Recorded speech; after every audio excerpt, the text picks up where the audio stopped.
Is bringing new life into existence always a good thing? I mean, it sounds like such a basic assumption, right? Almost a given in, well, pretty much every society. But what if you really dig into it, look at it philosophically? What if the answer isn't just yes? Maybe it's more complicated. Or for some thinkers, even a hard no.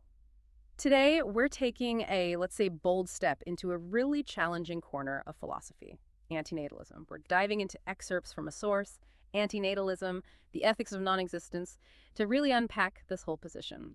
Our mission here isn't about pushing a viewpoint, definitely not. It's about exploring the arguments, looking at the key thinkers, and just grappling with the big questions it raises for all of us. It's certainly not light reading or listening, but it's incredibly interesting, and it might just push you to question things you haven't before. Absolutely. And for you listening in, think of this as understanding the landscape, giving you the tools to navigate these powerful arguments. They often go against the grain, against our usual social norms. So we'll explore the ideas, look at different angles, give you a good overview, not to convince you, just so you're informed and can, engage with it critically. Okay, so let's unpack this central idea, antinatalism. Our source defines it as a philosophical position that basically questions or maybe outright rejects the value of creating new human life.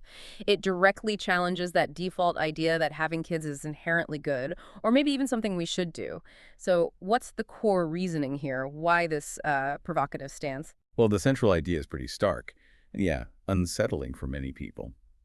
Antinatalists argue that having children is morally tricky because, well, coming into existence guarantees exposure to suffering. And suffering here is broad, physical pain, illness, sure, but also psychological stuff, heartbreak, life struggles, loss, and inevitably death.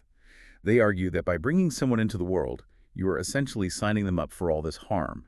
And crucially, you're doing it without their consent. Right, that consent part, that feels really central. Signing them up for harm without consent. And that's a powerful phrase. Can you expand on that? Because, usually consent applies to people who already exist, right? Exactly. And that's where the ethical argument really bites.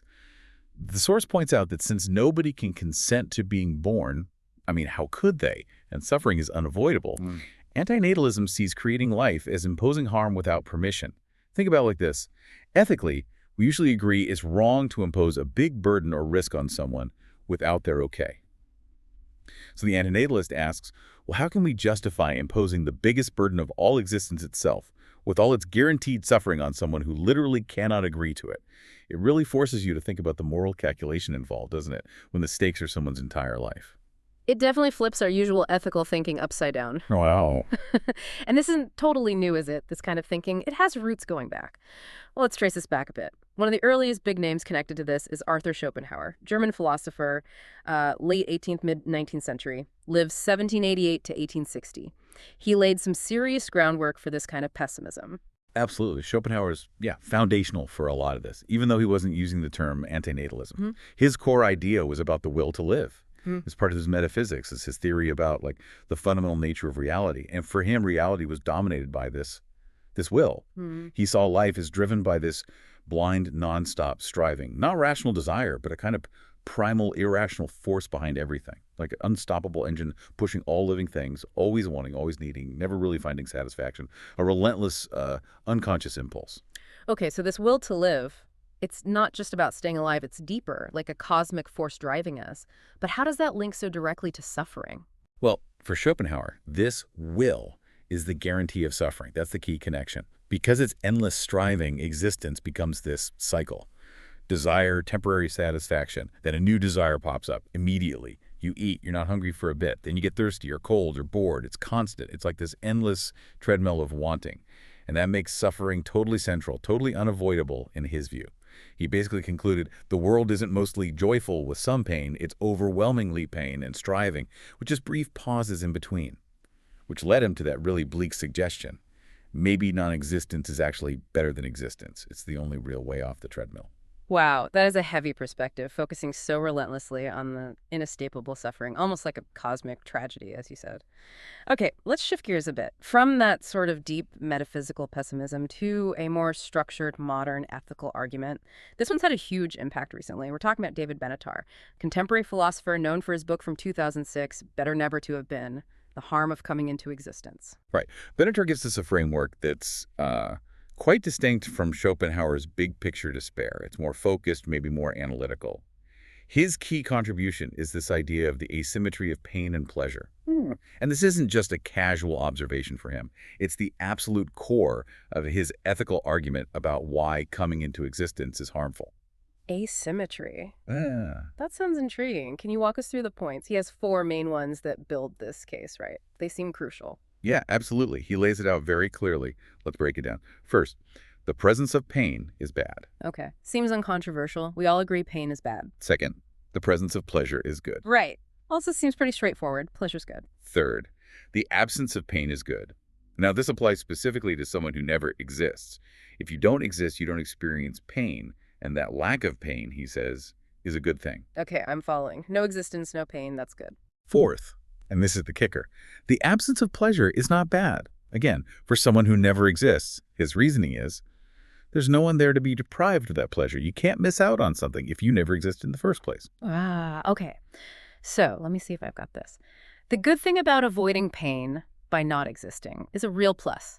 But the lack of pleasure for that same non-existent person, that's not a minus. That does feel like a different way of looking at it than we normally do. It is. That's the asymmetry. And that's where his argument gets its power. He puts these together to conclude non-existence avoids the bad, pain, without causing any deprivation of the good, pleasure, because there's no subject to be deprived. Therefore, he argues, it's morally better not to create new life because you're preventing guaranteed harm without causing any real loss. What's really clever, or maybe challenging, is how he argues that the absence of pleasure for non-being isn't a loss. It shifts the whole moral calculation away from just tallying up potential joys versus sorrows. It becomes about a calculated ethical choice to prevent definite harm. It offers this clear, logical framework for antinatalism that's actually quite hard to dismiss purely on logical grounds. That is a really powerful framework. Okay. So what does this all mean for us, for society? This isn't just like an abstract thought experiment. It hits right at some really fundamental social norms, doesn't it? Especially around family, having children. It really makes you question whether having kids is this unquestionable good thing. Or even, as some cultures imply, a kind of moral duty. It confronts that unspoken pressure that given that having kids is just what you do, and it's good. It flips that script completely. Suggests maybe the duty is not to procreate. That's radical. Oh, absolutely. And you can bet an idea this radical attracts a lot of criticism. And it's really important we hear those counter-arguments, too, to get the full picture. A lot of critics say, look, this is just way too pessimistic. They argue it massively undervalues the richness of life. It ignores meaning, joy, love, discovery, beauty, all the amazing things humans can experience and achieve. Right, the things that make life feel worthwhile for many people. Exactly. Yeah. Critics say the antinatalist focus on suffering kind of overshadows all that potential good. Others argue, okay, suffering is real, yes, it can be awful, but does it automatically outweigh the value of existence itself? Some might even say that overcoming suffering, facing challenges, is part of what gives life depth and meaning. It builds resilience, appreciation. So it brings up this huge question for you, the listener. How do you weigh it all up? The inevitable pain against the potential, maybe profound joys and meanings, it's complex. There's no easy answer. That balance point is definitely where the debate really heats up, isn't it? And antinatalism, it doesn't just sit there in philosophy class. It connects to other big discussions happening right now. Our source mentions, for instance, how it intersects with environmental concerns. Yeah, that's a big one. Environmentally, antinatalism offers a very direct, if pretty radical answer to things like population growth and resource depletion. Fewer people means a smaller collective environmental footprint. It tackles climate change, resource scarcity, not just by changing how we consume, but by reducing the number of consumers. Some see that as extreme, sure, but others might see it as ethically consistent if the goal is minimizing suffering on a planet-wide scale. So it touches the practical stuff, our planet, but it also extends ethically beyond just humans, doesn't it? Definitely. It feeds directly into discussions in animal ethics. If the core idea is preventing suffering in beings who can't consent, well, that logic doesn't necessarily stop with humans.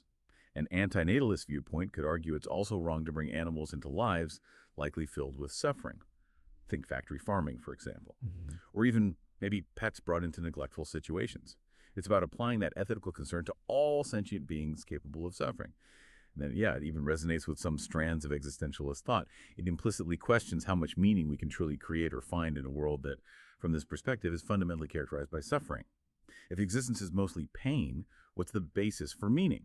What's really fascinating is seeing how this one core philosophical idea can ripple outwards. It challenges assumptions in environmentalism, animal rights, existentialism. Yeah. Makes you rethink things across the board. We have covered a lot of ground today. Wow. Exploring antinatalism. From Schopenhauer's deep metaphysical pessimism, that idea of the relentless will to live, all the way to David Benatar's much more structured ethical case, built on that asymmetry of pain and pleasure. Both leading to this challenging conclusion that bringing new life into the world is ethically problematic because suffering is just unavoidable. Mm-hmm.